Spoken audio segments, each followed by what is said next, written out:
امروز روز دوم مرافعه دادگاهی سربازان روسی متهم به کشتار یک شهروند تاجیکستان بود که در حدود پایگاه 201 روسیه به رهبری دادرس اوکروگ حربی اورال دمیتری نوروینت پشت درهای بسته جریان گرفت. در کرسی عیبدارشونده ها ایلدار سخاپوف و فیودر باسیموف نشستند که برای کشتار وحشیانه تکسیران تاجیک رحیمجان تیشابویف در تاریخ 19 آگوست سال 2014 گمان بردانسته می شوند. برادر و مادر تکسیران کشته شده که در تالاری دادگاه حضور داشتند در صحبت با رادیوی آزادی چنین گفتند: По одному всех вызывают и допрашивают, поэтому пока ничего сейчас не могу сказать. И потерпевших будут допрашивать, и пострадавших, и свидетелей.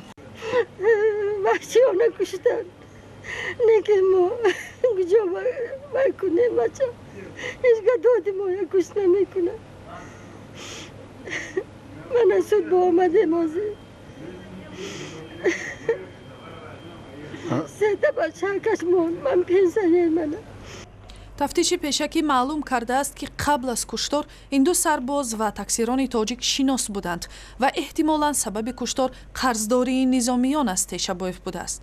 яке аз низомиёни рус ки дар додгоҳ ба ҳайси шоҳид баромад мекунад, гуфт қароргоҳи таксиронии Тешабоев асосан дар назди пойгоҳ буд.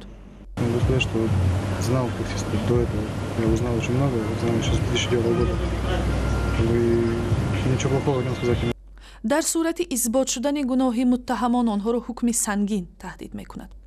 همکارم میرزانبی خالقزاد که این قضیه را دنبال دارد حالا از شهر دوشنبه به ما پیوست می شود.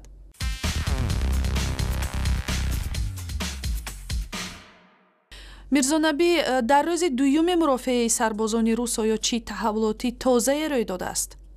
دیروز در مرافعه که شروع شد از طرف عیبدار کننده دولتی اوکروگ اورال وزارت دفاع تاجیکستان دو سرباز قسم حربی پایگاه 201 روسیه پرسیده شدند و همچنین شاهدان حادثه نیز و نزدیکان رحیمجان تیشابویف پرسیده شدند. در باسیموف گناه خود را به گردن گرفته و در اعتراف کرده است که در کشتار تاکسی تاجیک دست دارد و همچنین آماده است که 140,500 روبل را همچون جبران معنوی و مادی به نزدیکان رحیمجان تیشابویف تاکسی تاجیک پردازد. اما سرباز دومی از این عیبداری رو میتابد و میگوید که اصلا گناهکار نیست.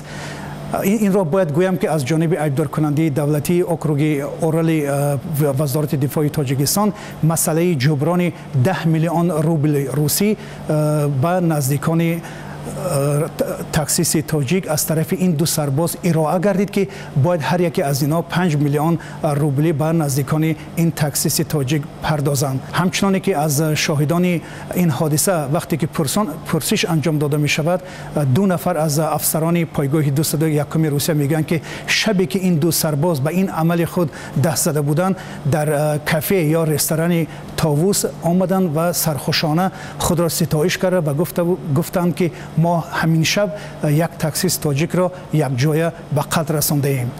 این را باید گویم که این دو سرباز دیویزی 201 روسیه با ماده 105 کودکس جنایی روسیه یعنی کشتار عیبدار دانسته میشن و با تصویب این عیبداری آنها را تا 15 سال محرومیت از آزادی تهدید میکند.